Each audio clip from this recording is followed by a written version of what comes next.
The Pittsburgh Pirates are set for another underwhelming season, and their spring training results have been representative of that. However, for a team that's destined for such little success, their team is lacking few positions up for grabs for the opening day roster. Barring some sort of injury or trade, the starting lineup seems to be set. At catcher, we have a new face in Austin Hedges, who signed over the offseason for a one-year, $5 million deal.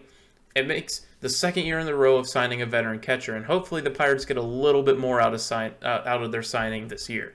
Hedges is a bit different than last year's signing, being more of a defensive specialist. Hedges has also turned into being quite the leader, especially with the young catching prospects in the Pirates' farm.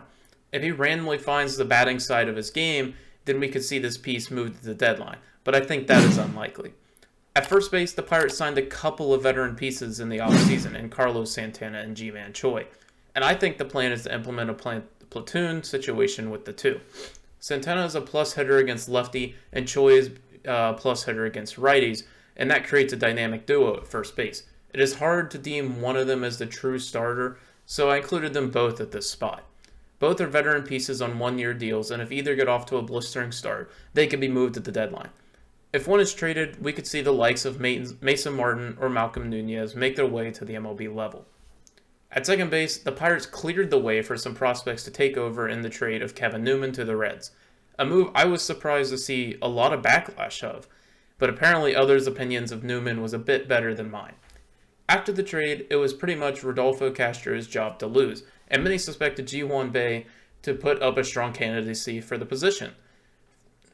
However, after poor springs realistically from both players, Castro is set to take the field for the opening day. For shortstop, there is absolutely nothing that needs to be said. Oneil Cruz is your opening day starter. Cruz finally made his long-awaited debut last season, and we got exactly what we expected. A true anomaly at the position with tools for days. It's just a matter of consistently harnessing them. I would love to see him hit that mark that he set for himself in a 30-30 season, but, we'll have to see. Similar to Cruz, we know exactly who is starting opening day at third base in Ke'Bryan Hayes. While I think he was robbed last season of a Gold Glove, it is always going to be hard to compete with an established name like Arenado. Hayes has been a defensive specialist who provides average to slightly below average offense.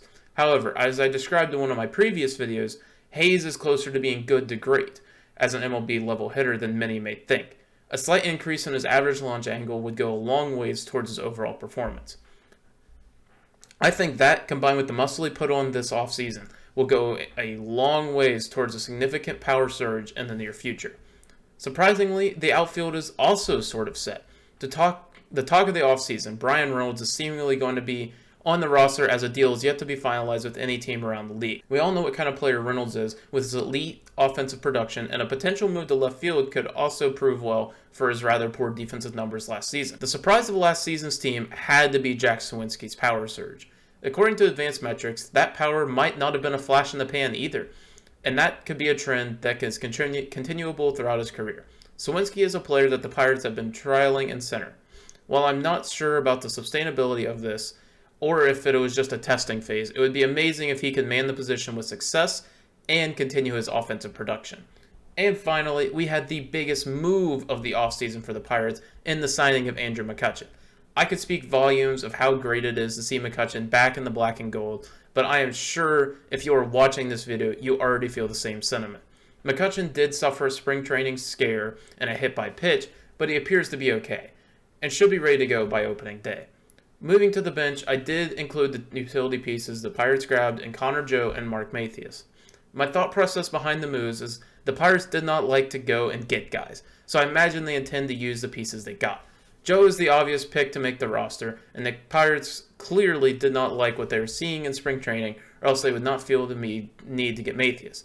Mathias also put up surprisingly good numbers last year in Texas. Get him into a more friendly ballpark, and it is only going to boost those numbers further.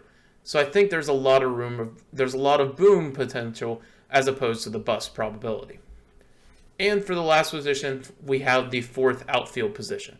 I think this position is really up for grabs between Cannon Smith-Njigba, Travis Swaggerty, and Cal Mitchell. While Smith-Njigba is the obvious favorite with his bat skills, I think Swaggerty has simply just had a better spring. Swaggerty is my pick for the fourth outfielder to make the opening day roster. The only issue being is not currently slated on the current 40-man roster. That sort of thing is easily fixable though. For the pitchers, I do not want to spend too much time on it, but I think the starters I have are Mitch Keller, JT Brubaker, Roansy Contreras, and newcomers Rich Hill and Vince Velasquez. I'm not sure there is really much debate on that set rotation. The bullpen, however, was just a mess last season, and I'm not sure the Pirates made the moves necessary to improve it greatly. I ended up landing on a bullpen of David Bednar, Will Crowe, Chase DeYoung, Jarlin Garcia, Colin Holderman, Jose Hernandez, Dwayne Underwood Jr., and Robert Stevenson. Thank you guys so much for watching. If you guys agree, let me know. If you guys disagree, let me know. Whatever you guys think, let me know down below. Like, subscribe, all that fun stuff, and let's go Bucks.